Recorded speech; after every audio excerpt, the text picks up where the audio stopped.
This is Dig It With Imani, the podcast. Joining me today are two powerful young people.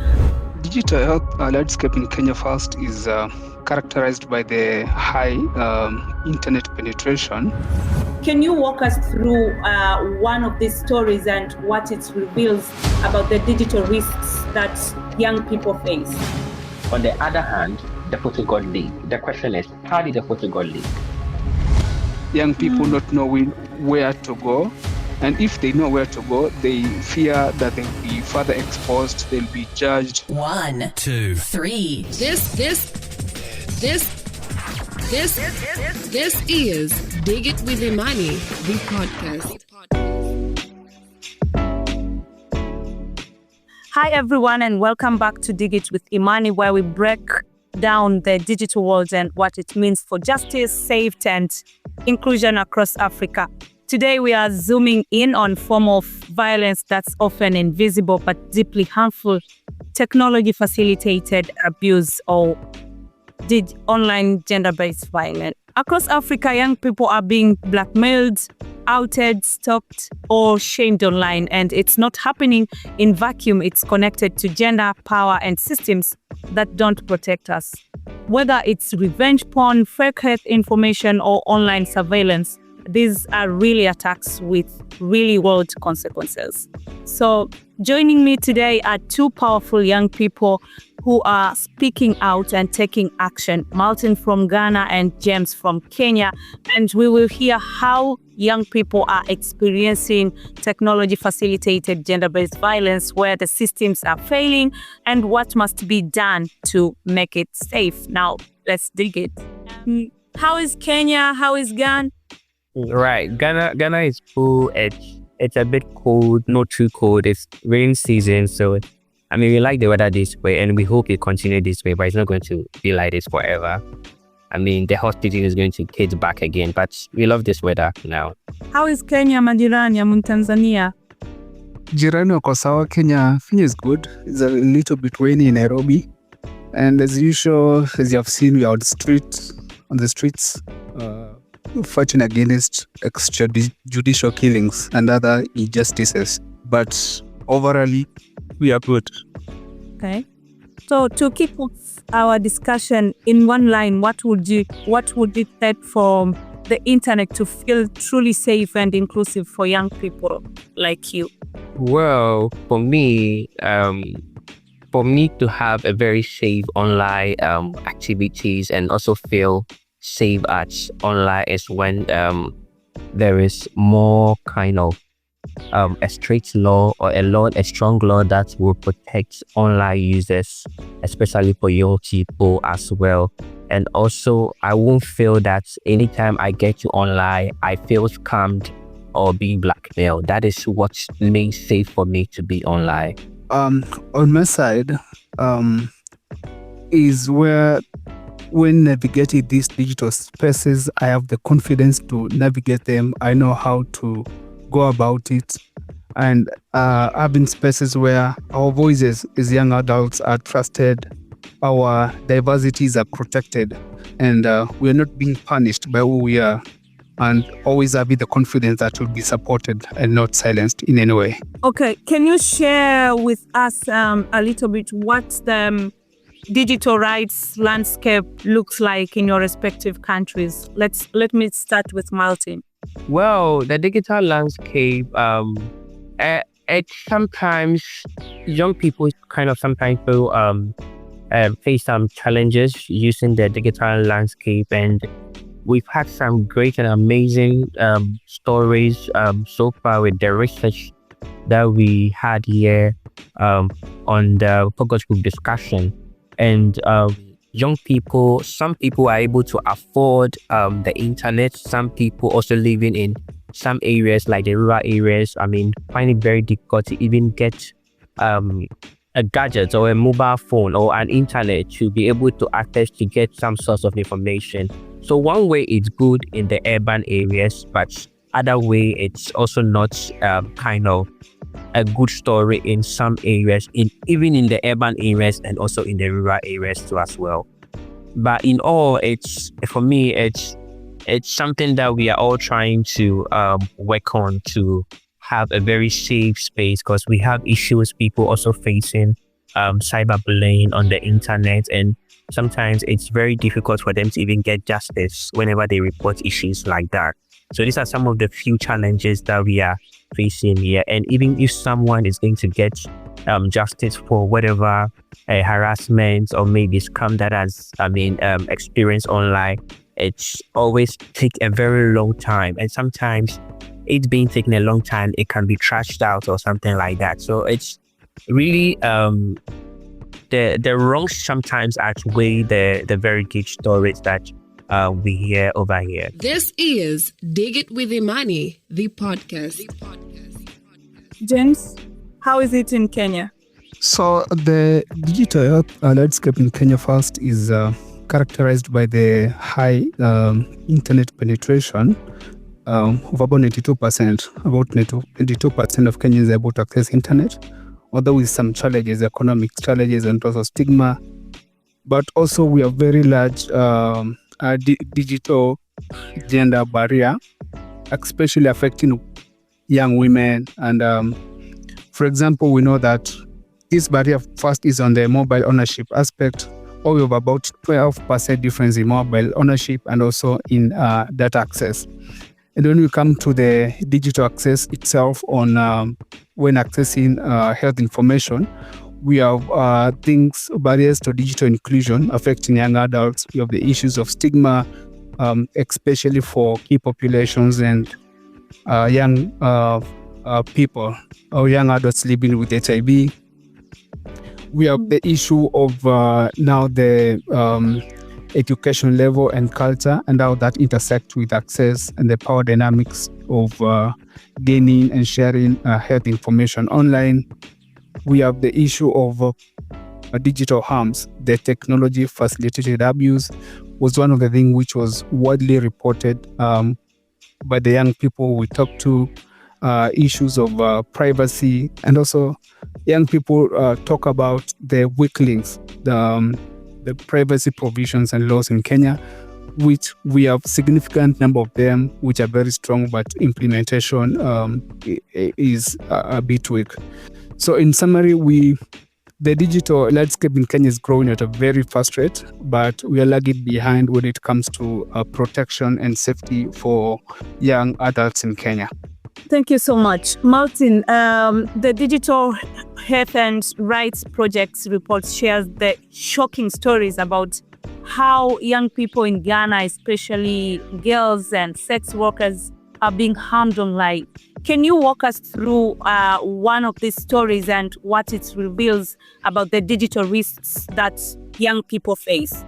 Okay, so one of the shocking and one of the most sad stories we came across was a young woman told us she shared her private photos to someone, and unfortunately, those photos got leaked online.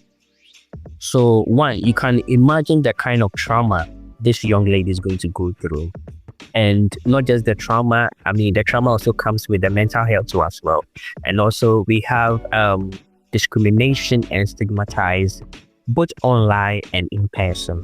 So this story shows how a vulnerable young girl goes through each and every day life on the very onset that it was a mistake that she trusted this person already and she shared the photos with this person. One, it was a mistake that she didn't even recognize, but okay, me sharing this photo to someone can lead to leakage or something like that. She thought she was doing that, but on the other hand, the photo got leaked. The question is, how did the photo got leaked? And you can ask yourself this question so many times, but did I have answers to those questions? So after that, she got insulted online. She lost some friends, and also, a whole lot of shame got brought upon her, and this shows how badly that can affect her online and also in person. So these are some great and so sad stories that we came across during our research, and also people that we came encountered with shared with us. This is Dig It With Imani, the podcast. James, you have mentioned that Kenya has very high internet penetration, which I agree. But you also mentioned that safety hasn't kept up. What kind of online abuses are young people telling you about, and what makes it so hard for them to report and get justice? Yes. Now, behind those stories of a high internet penetration lies some very painful truths, especially for us as young adults, for young women, for LGBTQ plus youth, and also those living with HIV. All's presence in online platforms is usually not as empowering as would like it to be. It's usually very risky and sometimes very dangerous. And our research told us about stories of young people who face serious harms, the issues of stalking, blackmail, non-consensual outing, and constant surveillance. And from just searching for information about sexuality and reproductive health, or just receiving a clinic reminder on your WhatsApp, can lead to these threats or shame. For example, we had a young adult in Nairobi who told us that when I share information about SRHR or abortion, she usually gets inbox calling immoral, and even some of those people threatening her that they will cause physical harm to her. But she says she can't just go to the police because the police will laugh at her and just blame her. So there's that fear of judgment or blame, which brings a very huge barrier to reporting. And sometimes it's not just about the abuse itself, it is the stigma behind it that makes it impossible for young people and young adults to speak it up. Also, we had another discussion in Kitui, which is a rural area in Ukambani in Kenya, where a young woman there shared was about how a friend took screenshots from a HIV support group on WhatsApp and shared it with another people, making her to be very isolated and shamed, and also revealing her status without consent. So it makes these people to be stigmatized, even sometimes having those suicidal ideations. And these are just not digital risks. They are reflecting into the other aspect of the world. They are real life and death issues, not just the digital harm that we talk to, but can actually translate into physical harm. And when it comes to reporting, I think the largest gap that exists there is knowledge and also stigma.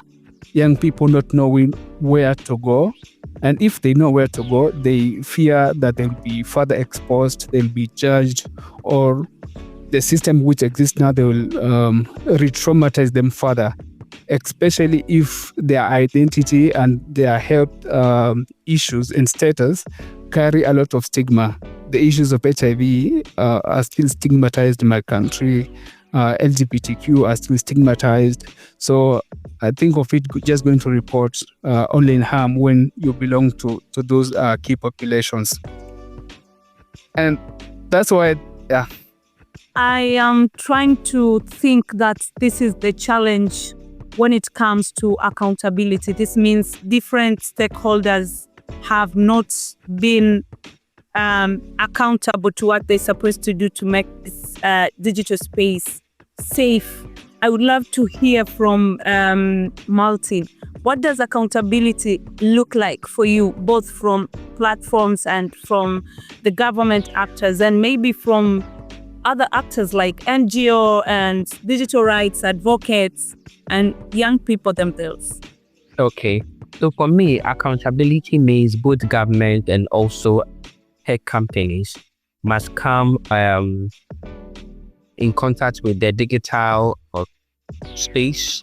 And also, if someone reports or if someone is harmed, the person should be taken seriously and removed fast, especially with every material that has been linked online. Those materials need to be removed fast, because a lot of times when people report these issues, the tech companies or the government or even the societies that being reported to don't really act fast on taking out most of the materials that were released online, but rather focus on the case. And whilst those issues or those materials are being leaked online, it keeps traveling, and each and every person gets to see it, and the rumors get to spread really fast as well. So for me, I think the governments and also the tech companies should come and work in hand to be able to take such materials that are leaked online fast in order to move forward to proceed with the justice or whatever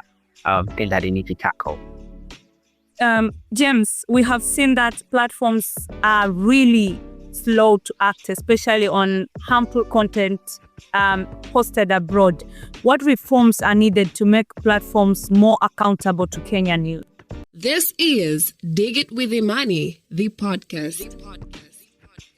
Yes, that is something which we have seen over and over again, where a young adult experience real harm online, and the platform, they are not just too slow to act, but sometimes they don't act at all.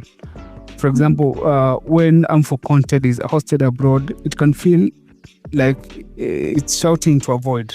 And for Kenyan youth, that silence is devastating. So one, the harm is immediate. Maybe it's blackmail, it's a leaked photo, but the response takes years to happen. And in that gap, young adults lose trust with these platforms. So some of them just leave the platforms altogether. Others retreat from speaking openly about their health and identity. So what do we need to do? First, I think we need to have this platform be legally accountable where the harm happens, not just where the company is headquartered, where they have their headquarters. We need strong enforcement also of the data protection and content moderation rules that reflect the local realities of the Kenyan people. If a young person is exposed in Nairobi or is being blackmailed in Migori, there needs to be clear, fast, and survivor-centered response. Second, we also need to have localized content moderation with teams based in Kenya or in other African regions who understand our languages, who understand our culture, and the specific risks that we face as young people in these areas.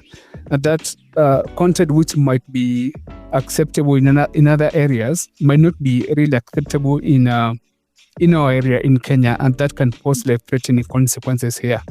And lastly, while we must push for better moderation, we must also protect freedoms and agency, personal freedom and agency, where young adults are able to speak about their health, their sexuality, their identities without being silenced. So in short, I'm saying the goal is not about censorship, it's about accountability. We need moderation that understands the nuance, the difference between hate and health education, and between abuse and activism.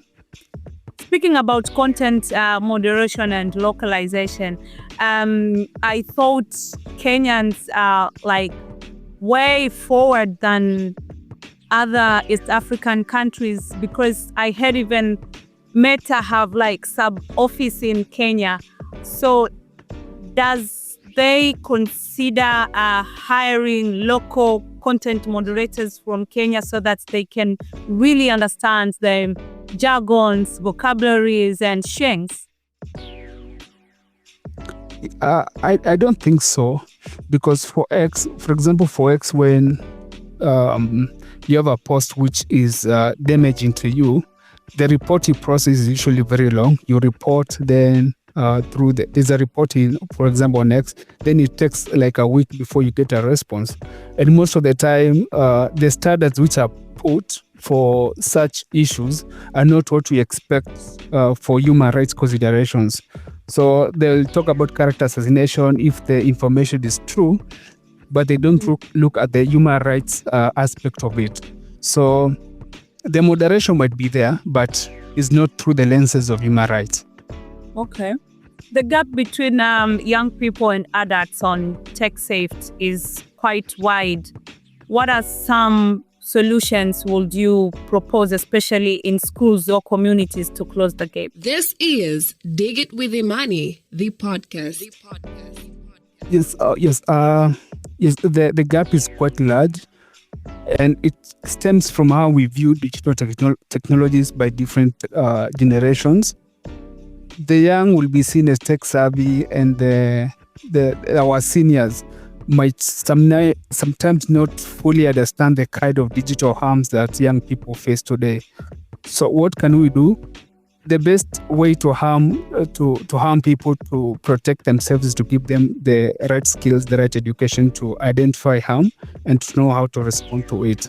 So we need things like right-based digital literacy in our schools, spaces where we are not just talking about the issue things of passwords and devices, but about privacy, about consent, about how to recognize abuse, and about how our platforms can expose people, especially when you're talking about sexuality, things about HIV and gender identity.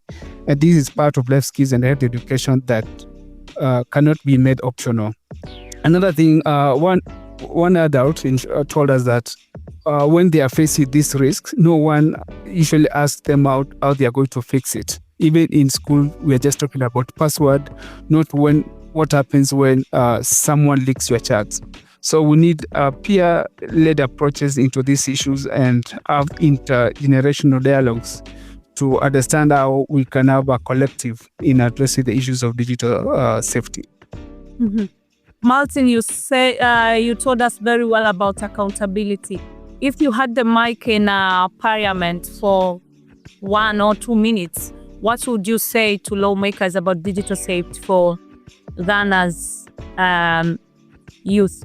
Okay, so if I have the opportunity to sit down with parliament or the lawmakers of my country, I think it's going to be more fun to have this conversation, please. But I would tell the lawmakers in Ghana that the youth are using internet each and every blessed day to learn, to create content, to even work, and also to sell online. That is the issue these days that young people used to market using the online app. So moving forward, and also we can't take out the fact that the internet has come to stay, and it also helps us to grow in so many ways, in such a way that even lately students don't go through a whole lot of stress to even research online with your ChatGPT. Other internet or maybe website that we can use to do research has come very easy to us. We don't need to struggle and all that. But many are being harmed because the digital space is not safe at all. And sometimes we need a national policy to protect the rights of people using this online space as well. And also, we also need a digital literacy in school. Education should be much more be inclusive in all aspects of education, and also clear system to also make reporting of this and of harm and also blackmail very easy to us well, because a young person might face digital discrimination online and other stuff, and sometimes it's really difficult to even get access to this space to even report to us well. And even if you walk through to any CSOs or maybe other NGOs, it's really difficult. Ghana is about who knows you. I don't know in other part of the world. Not someone has to know. I think it's the same. You need not to know someone. Someone has to know you in Ghana here. And I think it will be such a privilege to some of us who don't know, who someone doesn't know us up there, or maybe in top security agencies or in top decision-making places, so that we could be able to access these places easily, effortlessly, without being judged. Thank you so much. James, if you could change one thing about how Kenya responds to digital gender-based violence, what would it be? If there was one thing which I could change, I said it would be culture. And I think that is a very big barrier that we need to confront. Because when young people face these harms, most of the time we don't offer them the immediate help that they need. We go on to blame them for the misfortune that has faced them, to silence them, and sometimes we just act in disbelief. And when this happens, the survivors and the victims of violence believe that their pain does not count. And when this happens, everything will trickle down into a system where people are afraid to speak up. They don't report, they don't seek help, and in the end, they carry the harm alone. And other people see the same things happening and the lack of response from these systems. It becomes like a routine that you are harmed, then you don't get help. But if you could change that one thing about culture and have a system that listens first, that protects first, that holds the perpetrators of these harms accountable, everything else could start to follow. Survivors would come forward, trust would grow, and justice would begin to trickle down. Mm-hmm. I totally agree. Thank you so much, Martin and James. It's really clear that digital rights are youth rights, are young people rights, everyone's right, and the internet won't be safe until systems are built with us, youth, in mind. To our listeners, please keep asking questions, keep engaging, but also push for policy change and join the Make It Safe movement, sign the pledge, and so that we can both join forces to make the digital space inclusive, friendly, and enjoyable for everyone. And yeah, you have been listening and watching to Dig It with Imani, the podcast. Catch you next time. Until then, and stay safe, stay sharp, and stay radical online. It's your host, Iman Henlik. Till next time. This is Dig It With Imani, the podcast.